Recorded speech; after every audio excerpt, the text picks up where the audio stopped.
नमस्कार प्रिय दर्शकों, उपस्थित हूं मैं आप सभी के बीच में सूर्य राशि परिवर्तन प्रभाव को लेकर। 12 फरवरी 2025 रात्रि में 10:50 पर भुवन भास्कर अपनी वर्तमान शनिदेव की साधारण राशि मकर राशि को छोड़कर शनिदेव की मूल त्रिकोण राशि कुंभ राशि में प्रवेश करने जा रहे हैं, जहां पे उनका संचरण 14 मार्च 2025 की सायंकाल तक रहेगा और इसके पश्चात वो देव गुरु बृहस्पति की साधारण राशि जल तत्वीय राशि मीन राशि में प्रवेश कर जाएंगे। प्रिय दर्शकों, सूर्य कौन है? सूर्य आत्मा, आत्मविश्वास, पिता, उच्च सरकारी पद, मान सम्मान, पद प्रतिष्ठा, नेत्र और हृदय के कारक ग्रह हैं सूर्य। प्रिय दर्शकों, जन्म कुंडली में यदि सूर्य कमजोर हो तो पिता को उन्नति, मान सम्मान में वृद्धि, सरकार से जुड़ी योजनाओं का लाभ, सरकारी उच्चासीन पद, ये सभी प्राप्त होते हैं। और वहीं अगर सूर्य कमजोर हो तो चेहरे में एक अजीब सी बेचैनी, चमक ना होना, पिता के स्वास्थ्य में समस्या, हड्डियों में परेशानी, हृदय की पीड़ा, ब्लड प्रेशर की समस्या, नेत्र की पीड़ा इत्यादि परेशान करती है। आत्मविश्वास पूरी तरह से गिर जाता है।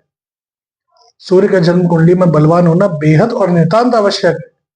क्यों? क्योंकि सूर्य ग्रहों के राजा हैं। प्रिय दर्शकों, अब क्योंकि जब सूर्य का राशि परिवर्तन होगा और शनि पहले से ही कुंभ राशि में विद्यमान है, तो यहाँ पे सूर्य और शनि की युति बन जाएगी। हालांकि देव गुरु बृहस्पति और सूर्य का केंद्र का संबंध भी यहाँ बनेगा, क्योंकि देव गुरु वर्तमान समय में वृषभ राशि में है, तो ये स्थिति अच्छी भी मानी जाएगी और कहीं ना कहीं ये स्वास्थ्य में भी नकारात्मक प्रभाव निश्चित रूप से डालेगी। क्यों? क्योंकि सूर्य और शनि नैसर्गिक शत्रु ग्रह। प्रिय दर्शकों, एक चीज जान लीजिए, कई लोगों का ये प्रश्न होता है कि आपने तो बड़ा अच्छा बताया लेकिन मेरे जीवन में ऐसा कुछ घटित नहीं हो रहा है। बिल्कुल ठीक है। देखिए, जिस भी ग्रह का गोचर आप देख रहे हैं, जिस सूर्य से लेकर के और केतु पर्यंत जिस भी ग्रह का गोचर आप देख रहे हैं, अब सबसे पहले आप ये देखिए कि आपकी जन्म कुंडली में उस ग्रह की पोजीशन क्या है, उस ग्रह की स्थिति कैसी है। वो नीच राशि में तो नहीं है, शनि या राहु से दृष्ट तो नहीं है, पाप मध्यत्व में तो नहीं है, छठे, आठवें या 12वें भाव पे तो नहीं बैठा है। जिस राशि पे ग्रह बैठा उसका राशिपति नीच का तो नहीं हो रहा है। जिस राशि पे ग्रह बैठा हुआ है उसका राशिपति पाप मध्यत्व में या पाप प्रभाव में इत्यादि स्थितियों में तो नहीं है। तो ये सारी गणनाएं करने के बाद एक प्रिडिक्शन आप निकाल सकते हैं व्यक्तिगत जन्म कुंडली के आधार पर कि आपके जो राशिफल आपने सुना, किसी भी ग्रह का गोचर आपने सुना, उसके बाद उसका फलादेश आपके ऊपर कैसा घटित होगा। एक दूसरा, जब भी आप किसी का ग्रह का गोचर देखें तो ये चीज पहले अपनी जन्म कुंडली में देखें कि आपके जीवन में किस ग्रह की महादशा चल रही है। अब मान लीजिए कि आपकी जन्म कुंडली में सूर्य की ही महादशा चल रही है और आपकी कुंडली कुंभ लग्न की, तो सूर्य यहाँ पे क्या है? सर्वाधिक मारक ग्रह। तो जब मार्केश की दशा चल रही है, ग्रह का गोचर भी उसी का हो रहा है, तो यहाँ समस्या बढ़ जाएगी, दाम्पत्य जीवन में उथल पुथल मच जाएगी, अहंकार में वृद्धि होगी, नेत्र पीड़ा परेशान करेगी। तो ये चीजें पहले गणनाओं के आधार पर तय करिए। एक चीज मैं हमेशा अपने वीडियोस में बताया करता हूँ, फिर बताने जा रहा हूँ कि कोई भी राशिफल आप देखें, ग्रह का गोचर देखें या कोई भी दैनिक राशिफल देख रहे हो, अपनी चंद्र राशि के आधार पर देखिए। आपकी जन्म कुंडली में चंद्रमा जिस राशि में बैठे हुए हैं वही आपकी जन्म राशि अथवा चंद्र राशि है, उसी के आधार पर इस राशिफल को देखिए। अगर आप अपनी जन्म राशि या चंद्र राशि के बारे में बिल्कुल नहीं जानते, आपके पास जन्म कुंडली नहीं उपलब्ध है, उस अवस्था में आप अपने प्रचलित नाम, जिस नाम से आप समाज में जाने जाते हैं, उससे इस राशिफल को देखिए, तब आपको इसका सही सही अनुमान समझ में आएगा।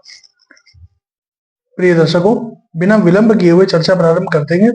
बात करेंगे राशियों के क्रम में सबसे पहली राशि मेष राशि। मेष राशि के लिए गोचर लाभ भाव से होने जा रहा है, एकादश भाव से। आप इस चीज को अनुभव करेंगे कि इस एक महीने के जो समय कालखंड है या अवधि जो है, इस समय पे आपका पैसों की वजह से कोई काम नहीं रुकेगा। सूर्य आपको धन का बहुत अच्छा लाभ कराने जा रहे हैं, मान सम्मान में आपकी वृद्धि होने जा रही है, पद प्रतिष्ठा का आपको लाभ होने जा रहा है, समाज में आपकी छवि जो है वो बढ़ेगी और लोग आपको जानेंगे, समझेंगे। लेकिन सबसे महत्वपूर्ण बात यह है कि जितनी भी गर्भवती महिलाएं जो कि मेष राशि की हैं, उनको अपने स्वास्थ्य का बहुत ध्यान देना है। यहाँ पे ये गोचर ठीक नहीं कहा जाएगा, तो स्वास्थ्य का ध्यान बनाए रखिएगा। बाकी चीजें आपके पक्ष में है। व्यापार आप करते हैं उसमें आपको सफलता मिलती हुई दिखाई दे रही है। नौकरी अगर आप कर रहे हैं तो नौकरी में पदोन्नति की स्थिति बन सकती है, या यूं कह लीजिए कि नई नौकरी का अगर आप प्रयास कर रहे थे तो उसमें आपको निश्चित रूप से सफलता प्राप्त हो जाएगी। किसी सरकारी योजना का आप लाभ उठाना चाहते थे तो इस समय प्रयास करिएगा, आपको निश्चित रूप से लाभ होगा। भुवन भास्कर को अर्घ्य प्रदान करिए, गायत्री मंत्र का जप करिए, यह गोचर आपके लिए उत्तम है। वृषभ राशि, वृषभ के लिए गोचर दशम भाव से होने जा रहा है, जहां पर सूर्य दिग्बली होते हैं। अब शनि सूर्य दोनों के दोनों दशम स्थान पे, उसमें देव गुरु बृहस्पति के साथ चौथे दसवें का केंद्र का संबंध बनेगा। बहुत अच्छी स्थिति है। करियर में आपको नई ऊंचाई देखने को मिलेगी। करियर में अगर रुकावट आ गई थी वो रुकावट दूर होगी, चीजें आपके पक्ष में आनी शुरू हो जाएंगी। देखिए, चतुर्थेश का दशम भाव से गोचर करना, एक चीज तो तय है कि आपको कोई ना कोई संपत्ति का लाभ इस समय अवश्य होगा। छोटी बड़ी उससे फर्क नहीं पड़ता, संपत्ति का लाभ अवश्य होगा अगर बाकी ग्रह स्थिति आपकी जन्म कुंडली में बेहतर है तो। दूसरा, प्रेम संबंध आपके मजबूत हो रहे हैं। प्रेम संबंध को वैवाहिक संबंध में बदलना चाह रहे हैं, अच्छा समय है। प्रतियोगिता परीक्षा की जो बच्चे तैयारी कर रहे हैं उनके लिए बहुत अच्छा समय है। जिन भी बच्चों का एग्जाम अब आने जा रहा है कुछ समय बाद, सारे किसी भी कक्षा के आप विद्यार्थी हो, आप लोगों के अभी पेपर शुरू हो जाएंगे, ये समय आपके लिए बढ़िया है। अच्छे से प्रयास करिए, आत्मविश्वास में भी वृद्धि होगी और जब आप एग्जाम में अपनी परीक्षा देने के लिए जाएंगे उसमें आपको विशेष सफलता प्राप्त होगी। एक चीज का ध्यान रखेंगे, जीवन साथी से किसी ना किसी बात पे बहस या विवाद की स्थिति बन सकती है, शांत रहने का प्रयास करें। माता के स्वास्थ्य का ध्यान रखिएगा। गोचर आपके लिए बढ़िया है। व्यापार, नौकरी, प्राइवेट नौकरी में, सरकारी नौकरी में, किसी भी क्षेत्र में है, ये गोचर आपके लिए उत्तम है। पूरे गोचर को और बेहतर बनाने के लिए भुवन भास्कर भगवान सूर्य नारायण को अर्घ्य अर्पित करें, गायत्री मंत्र का जप करें और हो सके तो रविवार के दिन नमक का त्याग करें, इससे आपको विशेष लाभ। मिथुन राशि, मिथुन के लिए गोचर नवम भाव से होने जा रहा है, बहुत अच्छा है। धार्मिक चीजों में आपकी रुचि बढ़ेगी, धार्मिक यात्राएं आप कर सकते हैं। इस दौरान प्रयास करिए कि जितना हो सके धर्म से जुड़िए। नवम भाव किसका है? भाग्य का, धर्म का भाव है। तो धर्म से जुड़ेंगे तो चीजें आपके पक्ष में अपने आप आ जाएंगी। दूसरा, देखिए, बेवजह का वाद विवाद अपने छोटे भाई बहनों से ना करें, वरना आपको तो समस्या होगी। आपके व्यवहार की वजह से आपका घर का माहौल भी खराब हो सकता है, तो यहाँ से थोड़ा सा ध्यान रखिएगा। बाकी योजनाएं आपकी सफल हो रही हैं, नौकरी, व्यापार, हर चीज में ये चीज बढ़िया है। वाहन आपको बहुत सावधानी से चलाना है। विद्यार्थियों के लिए गोचर अच्छा है, उत्तम है। प्रयास करिए, निश्चित सफलता मिलेगी। भुवन भास्कर को अर्घ्य प्रदान करिए। संभव हो तो रविवार के दिन गुड़ का दान करें, गाय को गुड़ खिलाइए, किसी निर्धन व्यक्ति को दें या किसी मंदिर में दे दें। ऐसा करने से गोचर उत्तम परिणाम लेकर के आएगा। पूरा गोचर आपके लिए शुभ बना रहेगा। कर्क राशि, अष्टम भाव से होने जा रहा है गोचर। अब देखिए, अष्टम से गोचर है तो इस गोचर को बहुत ठीक तो कहा नहीं जाएगा। हालांकि सूर्य को अष्टम भाव का दोष नहीं होता, क्योंकि सूर्य आत्मा के कारक है और अष्टम भाव मृत्यु का है, तो आत्मा कभी मरती नहीं है। लेकिन बावजूद इसके सूर्य आपके द्वितीय पति होकर के अष्टम में गोचर करेंगे। धन लाभ के दृष्टिकोण से, धन प्राप्ति के दृष्टिकोण से गोचर अच्छा है, लेकिन धन संचय होने में समस्या आ सकती है। एक दूसरा, वाहन आप सावधानी से चलाएंगे, पिताजी के स्वास्थ्य का ध्यान रखेंगे, आंखों में कोई दिक्कत ना हो इस चीज का ध्यान रखेंगे। अगर आंखों की कोई सर्जरी आपको करानी है, कोई ऑपरेशन, कोई शल्य कर्म कराना है तो अभी रुक जाएंगे, बहुत जल्दी मत करिएगा, ऐसा ना हो कोई दिक्कत बढ़ जाए। दूसरी चीज, अगर आप यात्रा करते हैं तो इस दौरान आप यात्रा ना करें, वो ज्यादा अच्छा रहेगा। लंबी दूरी की यात्रा तो आपको बिल्कुल नहीं करनी है। छोटी दूरी की भी यात्रा आप कर रहे हैं तो इस समय ना करें, ये 1 महीने का समय है, इसको बचा ले जाए। नौकरी और व्यापार के दृष्टिकोण की अगर हम बात करें तो यहाँ पे ठीक है, कोई ज्यादा समस्या नहीं है, लेकिन फिर भी प्रयास करें कि बेवजह अपने उच्चाधिकारियों से बहस इत्यादि ना करें, वरना बात आगे जाके बिगड़ सकती है।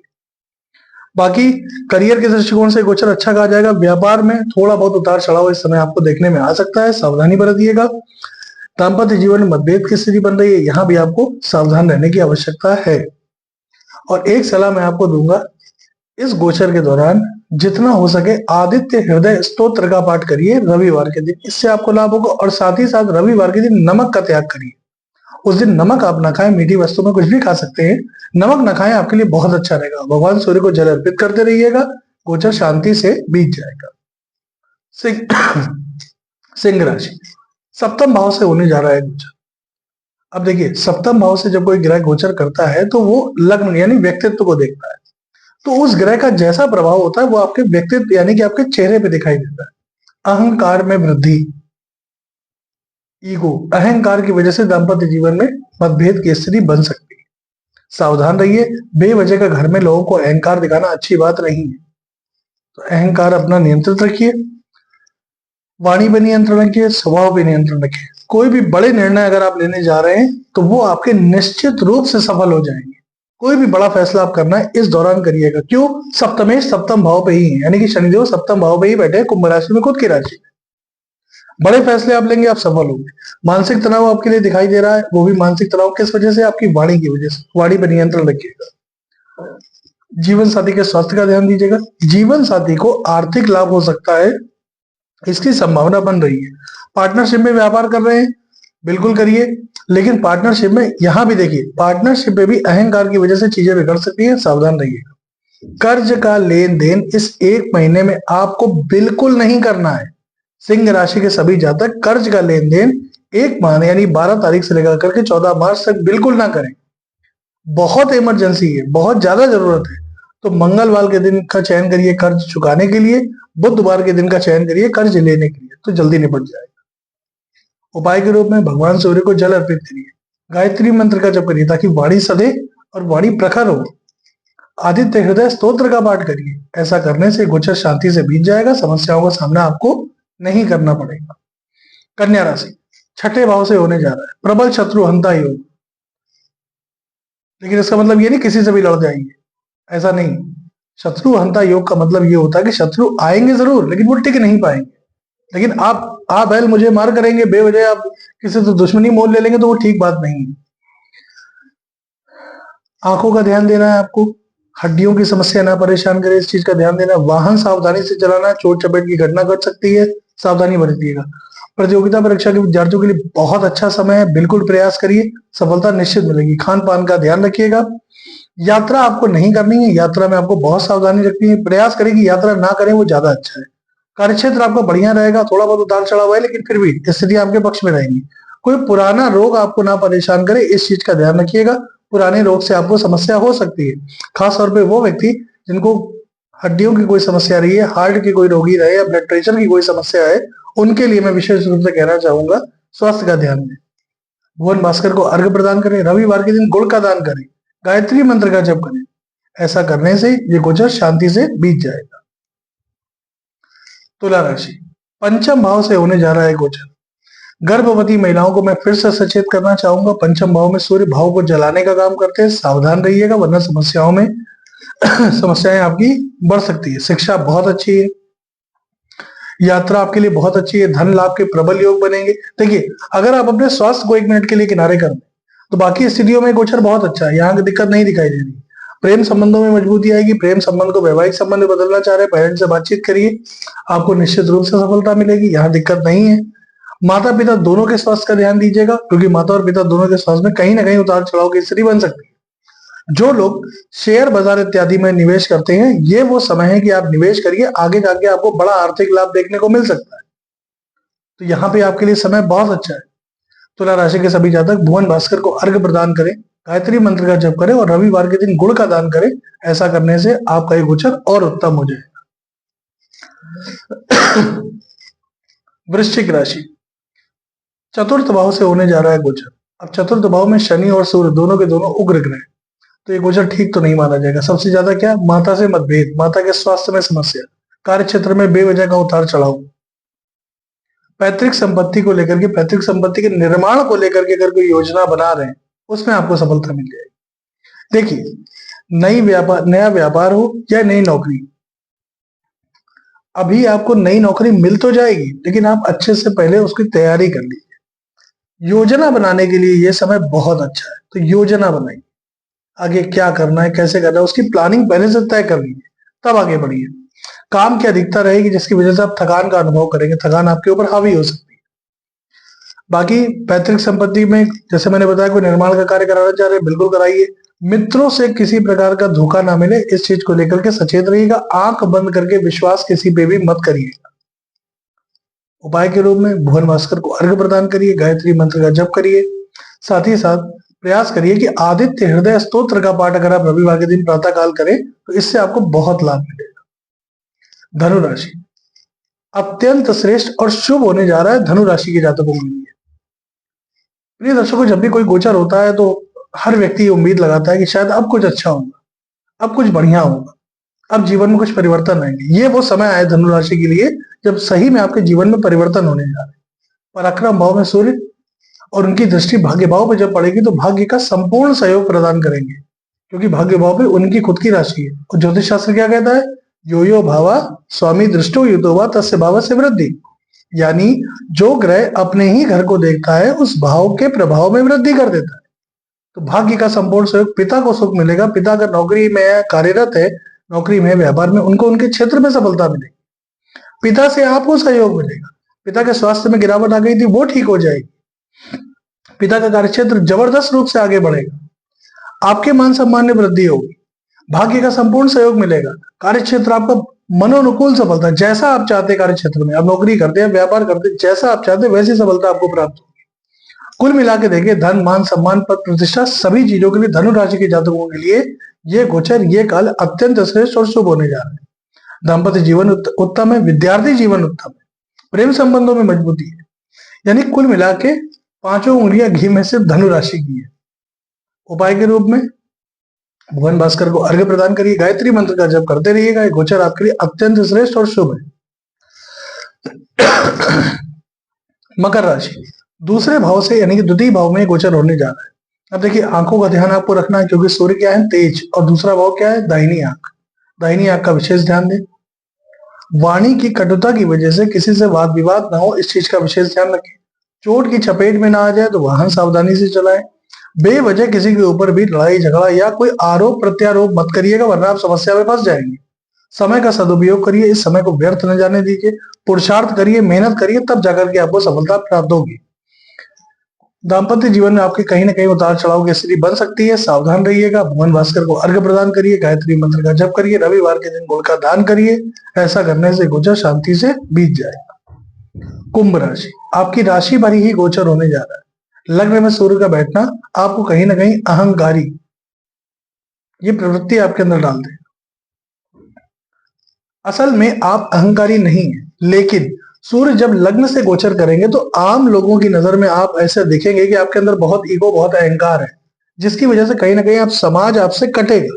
तो यहाँ थोड़ा सा ध्यान दीजिएगा, आप अहंकारी नहीं है। कुंभ वाले दार्शनिक होते हैं, लेकिन जब गोचर की स्थिति बनेगी तो ये चीजें सामने आ सकती हैं। तो यहाँ थोड़ा सा ध्यान देने की आवश्यकता आपको पड़ेगी। जीवन साथी के स्वास्थ्य का आपको बहुत ध्यान देना। जीवन साथी के स्वास्थ्य के हिसाब से समस्या आ सकती है। कोई भी गैर कानूनी काम ये आपको भूल के भी नहीं करना है, वरना आप किसी बड़ी मुसीबत में फंस सकते हैं। यात्रा, वैसे तो मैं सलाह नहीं दूंगा यात्रा करने की, बहुत जरूरी है तो थोड़ा सा गुड़ खा करके और जल पी के तब यात्रा करिएगा, तो यात्रा सुखद रहेगी। बाकी जीवन साथी के स्वास्थ्य का ध्यान देना आपको नितांत आवश्यक है। आधे सिर में दर्द या गैस या एसिडिटी की समस्या आपके जीवन साथी को परेशान कर सकती है। उपाय के रूप में भगवान भास्कर, भगवान सूर्य नारायण को अर्घ्य अर्पित करें। रविवार के दिन गुड़ का दान करें प्रातःकाल। सर्वश्रेष्ठ होगा आप गाय को खिला दें और गायत्री मंत्र का जप करिए। ऐसा करने से अहंकार में कमी आएगी, आत्म चेतना, आत्म जागृति होगी। अंतिम राशि अगर हम मीन की बात करें तो आपके 12वें भाव से गोचर होने जा रहा है, जो कि बिल्कुल ठीक नहीं है। सबसे पहले तो आपको आंखों का ध्यान देना है। बेवजह में आपके खर्चों में वृद्धि दिखाई दे रही है, इस चीज का ध्यान देना है। कोई भी नया व्यापार आपको शुरू नहीं करना है। नई नौकरी का प्रयास करना है, प्रयास करिए, अभी ज्वाइन मत करिएगा, इस समय ठीक नहीं है। स्वास्थ्य आपका ठीक नहीं है, स्वास्थ्य का ध्यान रखिए। हालांकि देखिए, शत्रु और विरोधी, अगर पूर्व से कोई मुकदमा इत्यादि चल रहा है, कोई शत्रु या विरोधी है, तो वो इस समय शांत हो जाएंगे। यहाँ पे कोई प्रतिक्रिया आपको आपके शत्रु और विरोधियों से देखने को नहीं मिलेगी, परास्त होंगे। लेकिन फिर भी अब इसका मतलब ये नहीं बेवजह के झगड़े झंझट में पड़े, उससे दूर रहिएगा। वाहन सावधानी से चलाइए, चोट की चपेट में ना आ जाए, इस चीज का ध्यान रखिए। यात्रा आपको नहीं करनी है। खान पान पे विशेष सावधानी रखनी है। मांसाहार, मद्यपान को पूरी तरह से त्याग दीजिए, दूरी बना लीजिए, वरना आप किसी मुसीबत में फंस सकते हैं। विद्यार्थियों का जीवन भी औसत दर्जे का कोई बहुत अच्छा नहीं है। प्रेम संबंधों में खटास की स्थिति, दाम्पत्य जीवन में मतभेद है, जीवन साथी के स्वास्थ्य में भी गिरावट है, और गैर कानूनी काम जैसे मैंने बताया बिल्कुल दूर रह जाइए उससे। उपाय के रूप में भगवान भास्कर को अर्घ्य प्रदान करिए। रविवार के दिन गुड़ का दान करिए, गायत्री मंत्र का जप करिए और प्रयास करिए कि इस दौरान लकड़ी के फर्नीचर का प्रयोग करें। लकड़ी की कुर्सी है, मेज है, इसका इस्तेमाल करें ताकि आप इस गोचर को शांति से बिता पाए। प्रिय दर्शकों, ये था मेष से लेकर मीन राशि पर्यंत प्रत्येक राशि के जातकों के लिए सूर्य राशि परिवर्तन का प्रभाव। आज के लिए बस इतना ही। अनुमति प्रदान करें, पुनः आपसे मुलाकात होगी। तब तक के लिए नमस्कार।